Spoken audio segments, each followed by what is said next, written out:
When analysing the strengths of this stroke, I can see that the swimmer's body position is streamlined and horizontal, crucial for reducing resistance and drag, allowing more energy to be directed towards propulsion. If this was not maintained, a greater surface area of the body would disrupt water flow, increasing resistance and energy cost, aligning with Knudson's biomechanical principles to improve movement efficiency. AWSS states that body position and buoyancy are essential factors in efficient swimming performance. Thus, this horizontal body position assists with buoyancy as the lungs provide flotation and keep the body near the surface of the water. I would say this is one of the strongest aspects as body position influences every subsequent movement phase and helps minimize frontal resistance. When breathing, the swimmer rotates through the trunk rather than lifting the head from the water, allowing forward momentum and stroke continuity. Biomechanically, lifting the head forward during inhalation shifts the body's center of mass, causing the legs to drop lower into the water. While this inefficiency is only occasional, repeated occurrences over longer distances could significantly increase energy cost.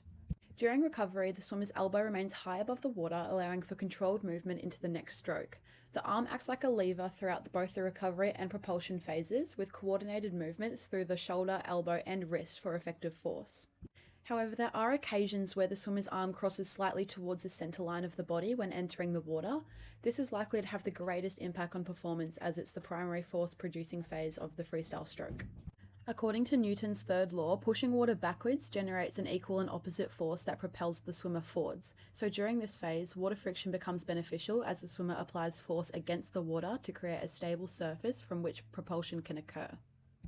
The underwater pool phase demonstrates continuous movement with minimal pauses, effective for propulsion. The hand follows a slightly curved pathway through the water, maintaining pressure.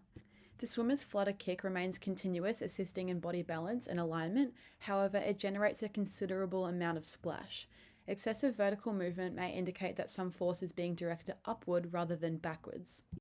Redirecting this force could improve propulsion and reduce energy cost. A more streamlined kick would also minimize skin resistance and reduce the formation of eddies, which are areas of turbulent water that develop behind the swimmer and contribute to drag. Overall, this freestyle stroke demonstrates strong body alignment and effective propulsion.